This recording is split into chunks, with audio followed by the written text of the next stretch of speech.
Friends, tricks for all students में आप सभी का एक बार फिर से स्वागत है। दोस्तों, आज के इस वीडियो में हम 1857 के विद्रोह का सेकंड लेक्चर कवर करेंगे। देखिए, फर्स्ट लेक्चर में हमने काफ़ी बातें की थी। हमने 1857 के विद्रोह से संबंधित कई सारी बातें की थी। स्पेशली हमने समझा था कि आखिर 1857 के विद्रोह के मुख्य कारण क्या थे। तो फर्स्ट लेक्चर में हमने 1857 के विद्रोह के मुख्य कारणों को काफ़ी डिटेल में कवर किया था। आज के इस वीडियो में हम काफ़ी कुछ देखेंगे। स्पेशली हम प्रभाव की बात करेंगे। प्लीज़ आप वीडियो में एंड तक बने रहना ताकि सारी बातें आपको आसानी से समझ में आ सकें। तो चलिए बिना देरी के अपनी वीडियो को शुरू करते हैं। तो फ्रेंड्स, यहाँ सबसे पहले थोड़ा सा समझते हैं कि क्रांति की शुरुआत क्या थी, मतलब किस तरह से क्रांति की शुरुआत होती है। हमने कारण को देख लिया था पहले, क्योंकि जो असंतोष थे उनके बाद ही क्रांति शुरू होती है। 8 अप्रैल 1857 ईस्वी को मंगल पांडे को फांसी की सजा दी गई। उसे दी गई फांसी की सजा की खबर सुनकर संपूर्ण देश में क्रांति का माहौल स्थापित हो गया। 6 मई 1857 को भारतीय सैनिकों ने फिर नए कारतूसों के प्रयोग का विरोध किया। विरोध करने वाले सैनिकों को 10 वर्ष के कैद की सजा मिली। सैनिकों से हथियार छीन लिए गए और हथियार छीने जाने को मेरठ में पुरुषों के साथ साथ महिलाओं ने भी अपमान का विषय समझा। मतलब समाज में ये अपमान का विषय समझा गया कि जो भारतीय सैनिक थे उनसे हथियार छीने जा रहे थे, स्पेशली उन सैनिकों से जो नई कारतूसों के प्रयोग का विरोध कर रहे थे उनसे।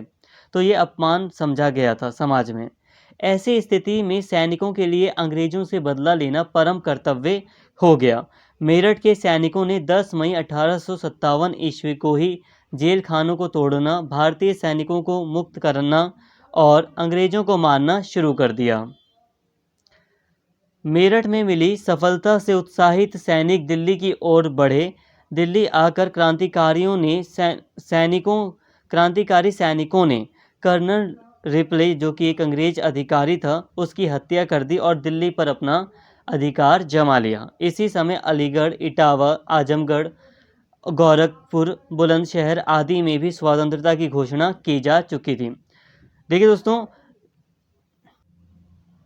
अगर हम बात करें क्रांति की शुरुआत की, तो हमने देखा था कि भारतीय लोगों में बहुत सारा असंतोष भरा होता है और सभी चाहते हैं कि वो अंग्रेज़ों से बदला लें या अंग्रेज़ों को भारत से बाहर निकाल फेंकें। और जो तात्कालिक कारण था क्रांति का, वो था नए कारतूसों का प्रयोग। जो एनफील्ड बंदूक आई थी उसमें नए कारतूसों का प्रयोग होता था और उसमें गाय और सूअर की जो चर्बी होती थी उससे बनी हुई एक लेयर चढ़ी थी जिसे मुंह से खोला जाता था।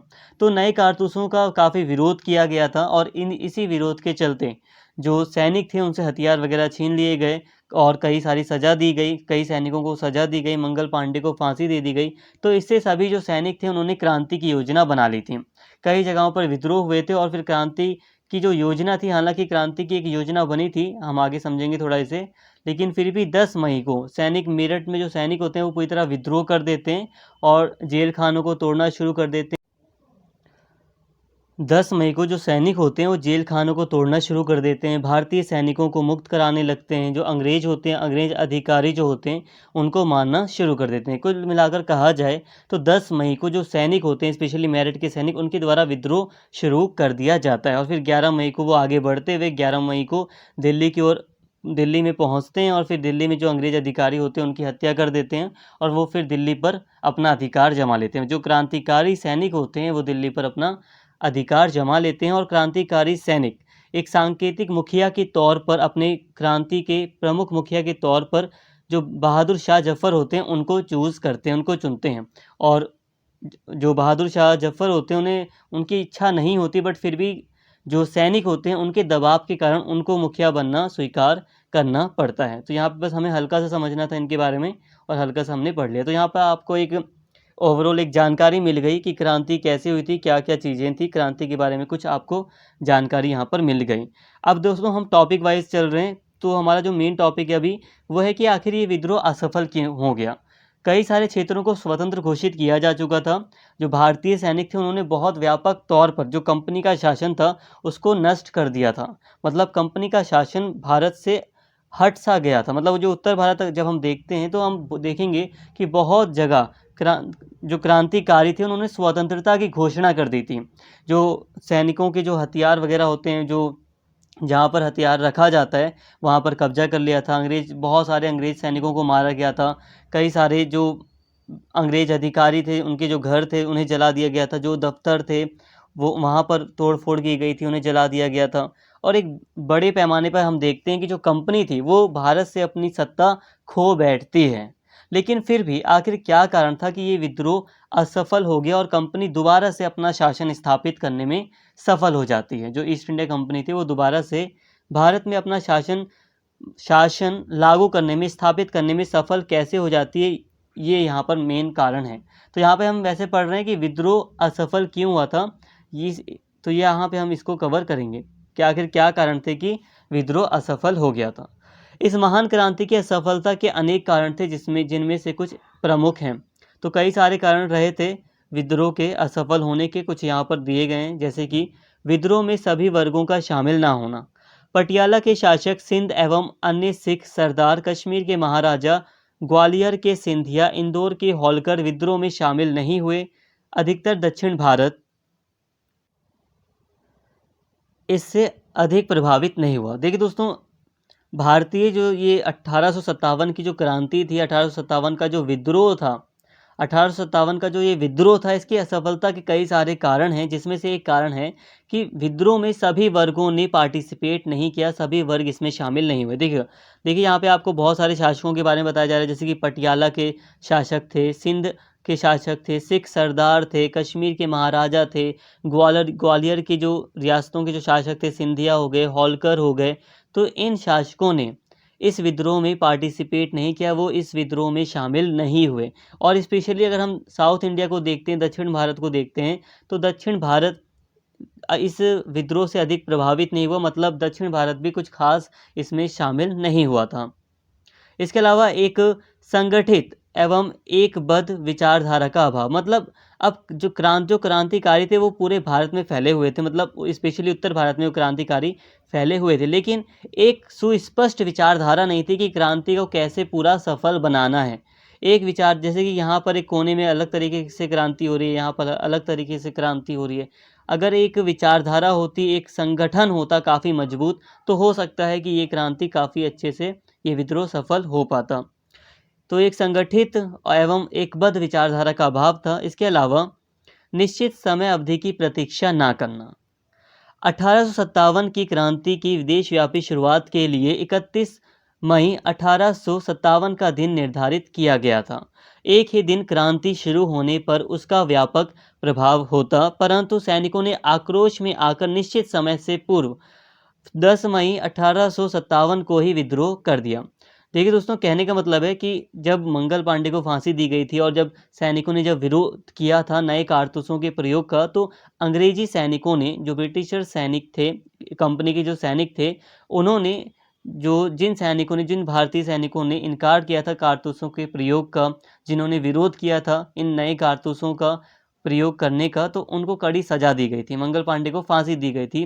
तो ये जो घटनाएं थी, इससे जो सैनिक थे, जो क्रांतिकारी थे, वो प्रभावित हुए थे और उन्होंने प्लान बनाना शुरू कर दिया था। और 31 मई 1857 का दिन निर्धारित किया गया था विद्रोह करने का, लेकिन सैनिकों की जल्दबाजी के कारण वो निश्चित समय तक प्रतीक्षा नहीं कर पाए, और इसलिए भी माना जाता है कि ये जो क्रांति थी, ये जो 1857 का विद्रोह था, ये असफल हुआ। क्योंकि ऐसा विचार है कि अगर एक विचारधारा के तहत चलते हुए एक निश्चित टाइम पर अगर सभी जगह विद्रोह होते एक ही दिन, तो वो ज़्यादा प्रभावकारी होता, उसका ज़्यादा असर होता। लेकिन एक ही दिन क्रांति नहीं हुई, जिससे कि अंग्रेज़ों को थोड़ा टाइम भी मिल गया एक कि वो अपने आप को मजबूत कर सकें, और 10 मई को ही क्रांति कर दी जाती है। देसी राजाओं का देशद्रोही रुख। पटियाला, नाभा, जिंद, अफगानिस्तान, नेपाल के राजाओं ने अंग्रेजों को सैनिक सहायता के साथ साथ आर्थिक सहायता भी दी, मतलब पैसे से संबंधित सहायता भी दी और सैनिक सहायता भी दी। तो जो देशी राजा थे, उनका देशद्रोही रुख देखने को मिला। भारत में कई सारी रियासतें थी, उनके राजाओं ने अंग्रेजों का पूरा पूरा साथ दिया, और बाद में अंग्रेज़ों ने उन्हें सम्मान भी दिया, सम्मान का मतलब उन्हें पुरस्कृत भी किया। तो वो बहुत सारी रियासतों के राजा ऐसे थे जो सोच रहे थे कि अंग्रेज़ों से जीत पाना नामुमकिन है। उन्हें लग रहा था कि अंग्रेज़ ही जीतेंगे और अगर हम उनके खिलाफ अगर हम पार्टिसिपेट करते हैं, अगर हम उनके विरुद्ध चले जाते हैं तो हमारा ही इसमें नुकसान होगा और अंततः अंग्रेज ही जीतेंगे। तो कई सारे देसी रियासतों ने या राजाओं ने उनका साथ दिया। अगर हम नेपाल, अफ़गानिस्तान की बात करें तो यहाँ के सैनिकों ने बहुत ज़्यादा साथ दिया। आपको नेपाल का पता होगा, गोरखा सैनिक कितने ताकतवर होते हैं, गोरखा, है ना? तो नेपाल की आज भी हम रेजिमेंट यूज़ कर रहे हैं गोरखा सैनिकों की, तो कितने शक्तिशाली हैं। तो काफ़ी आप सब खुद समझ सकते हैं कि इतने शक्तिशाली सैनिकों का साथ रहा था अंग्रेजों को। सांप्रदायिकता का खेल। सांप्रदायिक भावनाओं को उभार कर ही अंग्रेजी सरकार ने सिख रेजिमेंट और मद्रास के सैनिकों को अपने पक्ष में कर लिया। मराठों, सिखों और गोरखों को बहादुर शाह के खिलाफ खड़ा कर दिया गया।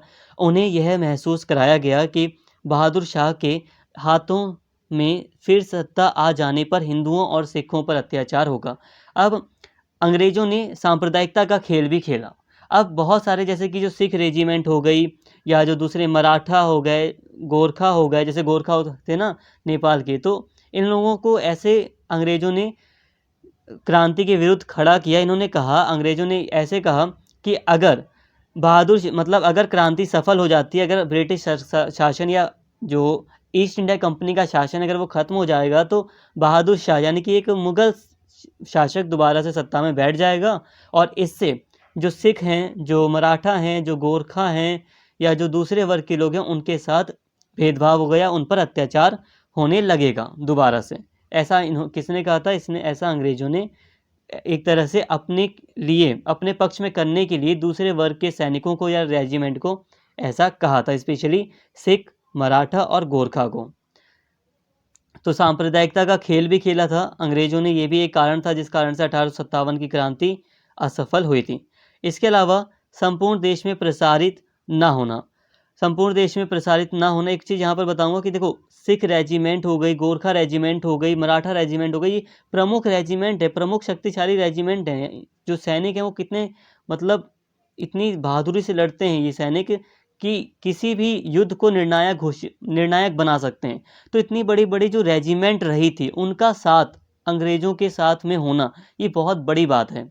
स्पेशली सिख जब हार जाते हैं अंग्रेज़ों से, जब अंग्रेज़ अपना शासन स्थापित कर लेते हैं पंजाब में भी, तो सिख काफ़ी प्रभावित हुए थे अंग्रेज़ी शासन से नहीं, अंग्रेज़ी जो हुकूमत थी उस समय, अंग्रेज़ जिस तरह से लड़ रहे थे, जिस तरह से उन्होंने लड़ाई करके सिखों को हराया था, उस लिए भी जो सिख रेजिमेंट्स के लोग थे या जो सिख सैनिक वगैरह थे, जो सिख लोग थे, वो अंग्रेज़ों से काफ़ी प्रभावित हुए थे और उन्होंने कभी भी फिर अंग्रेज़ों का साथ नहीं छोड़ा। उन्होंने मतलब अंग्रेज़ों को कभी धोखा नहीं दिया, गोरखों ने कभी धोखा नहीं दिया। तो ये प्रमुख सैनिक वर्ग रहे थे जो अंग्रेज़ों के साथ थे, तो इस कारण से भी अंग्रेज़ सफल रहे थे। संपूर्ण देश में प्रसारित ना होना। संपूर्ण दक्षिण भारत और पंजाब का अधिकांश हिस्सा भारत का पूर्वी एवं पश्चिमी भाग इस क्रांति से अछूते रहे। अब देखिए दोस्तों, एक कारण ये भी है कि ये क्रांति असफल रही। उसका एक कारण है कि ये क्रांति पूरे देश में नहीं फैल पाई। स्पेशली जब हम बात करते हैं दक्षिण भारत की, जब हम बात करते हैं पूर्वी भारत की, पश्चिमी भारत की अगर हम बात करते हैं, जैसे पंजाब वगैरह का एरिया ले लो, सिंध ले लो, तो यहाँ पर हम देखते हैं कि क्रांति नहीं फैली थी। तो इस कारण से भी ये क्रांति असफल रही। इसके अलावा शस्त्र अस्त्रों का अभाव, मतलब जो हथियार थे उनका अभाव था। सैनिकों के पास वही हथियार थे जो अंग्रेज़ों ने उनके लिए छोड़े थे। जो नए हथियार वगैरह आ रहे थे, उनके पास नए हथियारों की आपूर्ति नहीं थी। जब तक उनके पास हथियार थे वो लड़ते रहे, फिर हथियार धीरे धीरे ख़त्म भी होने लगे। इसके अलावा हथियारों में कमी आने लगी और जो टेक्निक होती है, ट्रेनिंग होती है, उसका अभाव हो गया। तो शस्त्रास्त्रों का जो अभाव था, हथियारों की जो कमी थी, ये भी एक बड़ा कारण माना जाता है 1857 के विद्रोह के असफल होने का। तो दोस्तों, यहाँ पे हमने बहुत सारे कारण देखे, जैसे कि कई सैनिक रेजिमेंट का, सैनिक वर्गों का अंग्रेज़ों को उनका समर्थन प्राप्त था और कई रियासतों के राजा उनके साथ थे और क्रांतिकारियों के पास एक सुस्पष्ट विचारधारा नहीं थी, उसका अभाव था। सांप्रदायिकता का खेल खेला था अंग्रेज़ों ने, शस्त्रों का अभाव था। इस कारण से ये 1857 का विद्रोह असफल रहा। अब हम बात करते हैं दोस्तों इसके परिणाम की, कि आखिर इसका क्या परिणाम रहा, 1857 के विद्रोह का क्या परिणाम रहा। देखो, आप चाहो तो इसको परिणाम कह लो, चाहो तो प्रभाव कह लो। स्पेशली जब हम बात करते हैं क्वेश्चन में, जब आप एग्ज़ाम में क्वेश्चन देखोगे तो वहाँ पर प्रभाव प्रभाव लिखा रहेगा, ठीक है। क्या इम्पैक्ट पड़ा, क्या प्रभाव पड़ा विद्रोह का। तो 1857 में जो विद्रोह हुआ उसका क्या प्रभाव निकला, क्या परिणाम निकला, क्या प्रभाव पड़ा। तो कुछ भी हो सकता है, आप चाहो तो परिणाम कह लो, चाहो तो आप प्रभाव कह सकते हो। 1857 की विद्रोह की असफलता के बावजूद इसने भारत में ब्रिटिश शासन को गहरा आघात पहुंचाया। विद्रोह के बाद के ब्रिटिश शासन की संरचना और नीतियों में भारी फेरबदल किया गया। दोस्तों, भले ही ये विद्रोह असफल रहा था, 1857 का विद्रोह भले ही असफल रहा था, लेकिन फिर भी इस विद्रोह ने अंग्रेज़ों को, जो ब्रिटिश प्रशासन था, जो ईस्ट इंडिया कंपनी का प्रशासन था, उसको मजबूर कर दिया कि वो अपनी नीतियों में बदलाव लाए। और इसी कारण से हम देखते हैं कि जो ब्रिटिश शासन जब स्थापित हुआ भारत में, जब राजा ने शासन करना शुरू किया, जो वहाँ के राजा थे, जब उन्होंने शासन करना शुरू किया, इंग्लैंड के जब जो राजा, जो सम्राट रहे थे, उन्होंने जब शासन करना शुरू किया, तो कई सारी नीतियों में बदलाव देखने को मिले। यहाँ पर एक चीज़ समझाऊंगा, देखो 1857 से पहले, 1857 तक कह लो, यहाँ आप लो 1757 से लेकर 1857। 1757 में क्या हुआ था, प्लासी का एक युद्ध हुआ था, जिसके तहत अंग्रेज़ों ने अपनी सत्ता स्थापित कर ली थी, ठीक है। यहाँ से एक राजनीतिक सत्ता शुरू हो जाती है, अंग्रेज़ों का शासन लगभग शुरू हो जाता है, ये माना ही जाता है 1757, ठीक है। फिर 1857 में हो जाता है विद्रोह। अब यहाँ पर इसको समझिए, 1757 से लेकर और 1857 तक, ये जो 100 साल का ये जो टाइम पीरियड था, इस समय भारत पर एक कंपनी ने शासन किया था, ईस्ट इंडिया कंपनी, ठीक है।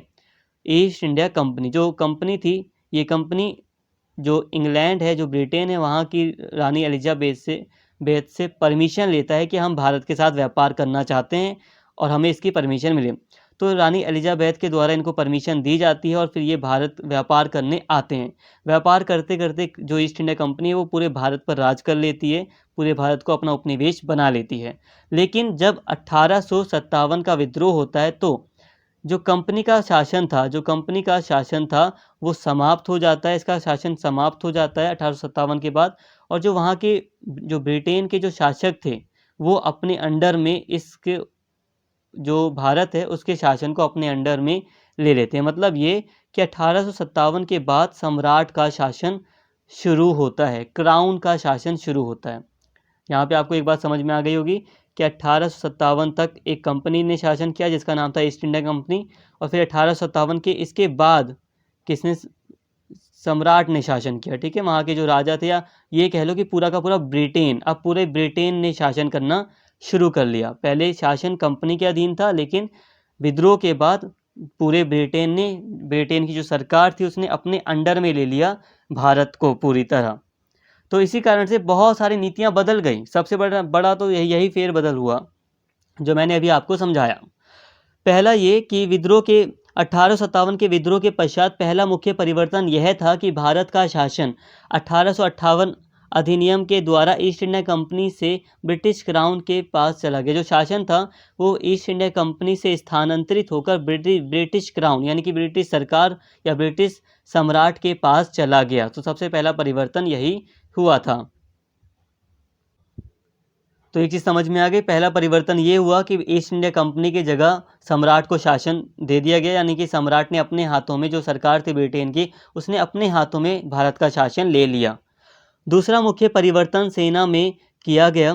भविष्य में भारतीय सिपाहियों द्वारा कोई भी विद्रोह ना हो, इसके लिए कई कदम उठाए गए। इसके अंतर्गत यूरोपीय जवानों की संख्या बढ़ा दी गई और बंगाल की सेना में 2 भारतीय सिपाहियों पर 1 यूरोपीय, बम्बई और मद्रास की सेना में 5 भारतीय सिपाहियों पर 2 यूरोपीय को नियुक्त किया गया। यूरोपीय फौजों को प्रमुख भौगोलिक एवं सैन्य स्थितियों में रखा गया। मतलब अब क्या हुआ कि सेना में थोड़ा सा परिवर्तन किया गया। कैसे परिवर्तन? पहले जो यूरोपीय सैनिकों की संख्या कम थी, भारतीयों की बहुत ज़्यादा थी, तो यूरोपीय सैनिकों की संख्या को भी बढ़ाया गया। स्पेशली बंगाल की जो सेना थी उसमें यूरोपीय सैनिकों को ज़्यादा रखा गया। और सबसे बड़ी चीज़, जो प्रमुख चीज़ें थी, जो प्रमुख सेना की जो चीज़ें थी, वो सिर्फ यूरोपियों के हाथों में ही रखी गई। स्पेशली जो नियंत्रण, जो सैन्य, मजबूत सैन्य स्थिति थी, जो प्रमुख भौगोलिक और सैन्य स्थिति थी, उनको यूरोपीय लोगों के हाथों में ही रखा गया, यूरोपीय फ़ौजों के हाथों में ही रखा गया। इसके अलावा एक परिणाम या एक प्रभाव ये पड़ा या एक परिवर्तन ये आया कि सेना की प्रमुख शाखाओं जैसे तोपखानों को केवल यूरोपीय हाथों में सौंपा गया। सेना के भारतीय वर्ग का संगठन फूट डालो राज करो की नीति के तहत नीति पर आधारित था। जवानों जवानों में राष्ट्रीय भावना ना जागे, इसलिए जाति, समुदाय और क्षेत्र के आधार पर रेजिमेंट की स्थापना की गई। अब पहले क्या हो रहा था कि जाति वगैरह को थोड़ा दूर किया जा रहा था, लेकिन अब क्या किया गया, जाति, समुदाय और क्षेत्र को बढ़ावा दिया गया। मतलब अलग अलग रेजिमेंट तैयार कर दी, बिल्कुल अलग अलग। इस जाति के लिए बिल्कुल अलग ये, इस जाति के लिए बिल्कुल अलग ये, इस जाति के लिए बिल्कुल अलग रेजिमेंट ये। इससे यही था कि इससे फूट डालो राज करो वाली नीति थी। इसमें जो भारतीय लोग थे उनके आपसी जो मतभेद थे वो काफ़ी बढ़ेंगे, उनमें कभी भी एकता नहीं आ पाएगी, उनमें राष्ट्रीय चेतना नहीं आ पाएगी, ऐसा विचार यहाँ पर था। वो एक नहीं हो पाएंगे। तो फूट डालो राज करो की नीति को अपनाया गया सेना में, समाज में भी अपनाया गया आगे चलकर, फिर सेना में भी 1857 के विरोध 1857 के विद्रोह के बाद ही फूट डालो और राज करो या शासन करो की नीति को सामान्य जनता में भी लागू किया गया। इन नीतियों ने भारतीय स्वतंत्रता संग्राम में समस्याएं पैदा की और सांप्रदायिकता के विकास में योगदान दिया। देखो, फूट डालो और शासन करो की नीति का मतलब है कि जो भारतीय समाज था उसमें कई सारे वर्ग थे, कई सारे धर्म थे, स्पेशली हिंदू धर्म और मुस्लिम धर्म। अब धर्म भी था और जाति भी थी। तो ऐसे में ये चाहते थे कि यहाँ पर कभी भी शांति ना बनी रहे, मतलब ये लोग आपस में एकजुट ना हो पाएँ, इसलिए इन सभी को आपस में लड़ाया जाए या इनके बीच मतभेद उत्पन्न किए जाएं। हमेशा इन वर्गों के बीच संघर्ष बना रहेगा तो ये लोग अंग्रेज़ों की ज़रूरत महसूस करेंगे। ऐसा विचार फूट डालो और शासन करो की नीति का है। ब्रिटेन की महारानी की घोषणा के अनुसार रियासतों के प्रति ब्रिटिश नीतियों में परिवर्तन किया गया। विलय की पूर्व नीति को छोड़कर शासकों को उत्तराधिकार चुनने का अवसर मिला। यह उन देसी शासकों को उपहार स्वरूप मिला जो विद्रोह के समय अंग्रेजों के साथ थे। हालांकि भारतीय शासकों का यह अधिकार एक निश्चित क्षेत्रों में पूरी तरह ब्रिटिश अधिकार के अधीनस्थ कर दिया गया और उनके सुविधा आश्रितों में परिवर्तन कर दिया गया। देखिए दोस्तों, अब कुछ नीतियों में बदलाव हुआ। जो ब्रिटेन की महारानी थी उन्होंने कुछ घोषणाएं की, कुछ नीतियां लागू की, उसमें कुछ बदलाव थे। पहले क्या हुआ कि जो कंपनी थी उसने पहले कई सारे राज्यों को अपने अधीन किया था और फिर जल्दी जल्दी उसने विलय की नीति अपनाई थी। जैसे कि अवध को विलय के लिए मजबूर किया था कि भारतीय जो ब्रिटिश जो कंपनी का जो उपनिवेश था उसमें शामिल कर लिया। झांसी पर दबाव डाला गया। अलग अलग रियासतों पर क्या किया जा रहा था, दबाव डाला जा रहा था और सबको एक जो ईस्ट इंडिया कंपनी का शासन था उसके अंडर में लाने की कोशिश की जा रही थी। अब बात को समझिए, ईस्ट इंडिया कंपनी जल्दी से ज़्यादा विलय कर रही थी। विलय का मतलब अपने जो साम्राज्य था, अपना जो उपनिवेश था ईस्ट इंडिया कंपनी का, उसको बढ़ा रही थी, उसमें डायरेक्ट नियंत्रण स्थापित कर रही थी। और जो छोटी छोटी जो रियासतें थी, जो राजा वगैरह थे, उनके शासन को पूरी तरह वो जल्दी जल्दी ख़त्म कर रही थी। तो इसको एक बड़ा कारण माना गया था इस विलय की नीति को 1857 के विद्रोह का। लेकिन अब क्या हुआ, 1857 के विद्रोह के बाद नीतियों में परिवर्तन किया गया और विलय की नीति को छोड़ दिया गया। अब पहले क्या कर रहा था, विलय किया जा रहा था, राज्य के अस्तित्व को ख़त्म किया जा रहा था और ज़्यादा से ज़्यादा राज्यों को अपने राज्य में ईस्ट इंडिया कंपनी मिला रही थी। लेकिन अब जो रियासतें बची थी उनको छोड़ दिया गया, उनको रियासत रहने दिया गया। बस उनको क्या किया गया, पूरी तरह ब्रिटिश सरकार ने अपने अधीन कर लिया। मतलब ये कि जो रियासतें थी वो बनी रहेंगी। सिंपल है, यहाँ पर जो ब्रिटेन की सरकार थी उन्होंने जो रियासतें थी भारत में उनके अस्तित्व को बनाए रखा, लेकिन उनको अपने अधीन कर लिया। देखिए, अपने अधीन रखा ब्रिटिश सरकार ने पूरी तरह रियासतों को, लेकिन फिर भी उनके अस्तित्व को बनाए रखा। पहले क्या था, कंपनी ने क्या किया, जो रियासतें थी उसके अस्तित्व को कंपनी मिटा रही थी। कंपनी रियासतों को अपने साम्राज्य में पूरी तरह मिला रही थी, लेकिन अब उनके अस्तित्व को बनाए रखा गया, लेकिन हाँ, उन्हें पूरी तरह अधीन कर लिया। इसके अलावा एक परिणाम या एक प्रभाव ये पड़ा 1857 के विद्रोह का। ब्रिटिश शासन ने भारत में लोगों के सामाजिक कृत्यों एवं धार्मिक प्रथाओं को सम्मान देने का निर्णय किया। पहले क्या था, ईसाई मत ही सब कुछ था। मतलब ईसाई मिशनरियाँ बहुत ज़ोरों शोरों से आगे बढ़ रही थी। जो ब्रिटेन के जो लोग थे, जो अंग्रेज थे, जो अधिकारी थे, वो अपने आप को काफ़ी श्रेष्ठ समझते थे। हालांकि श्रेष्ठ वो अब भी समझ रहे थे, लेकिन फिर भी पहले क्या था, वो भारतीय धार्मिक प्रथाओं वगैरह का असम्मान कर रहे थे, अमानवीय व्यवहार करते थे भारतीय धर्म के लोगों से। लेकिन अब उन्होंने सामाजिक और जो सामाजिक रीति रिवाज थे, जो धार्मिक रीति रिवाज थे, अब उनका उन्होंने सम्मान करना शुरू किया। अंग्रेजों ने भारतीय लोगों को विश्वास दिलाया कि आगे क्षेत्रीय विस्तार नहीं होगा।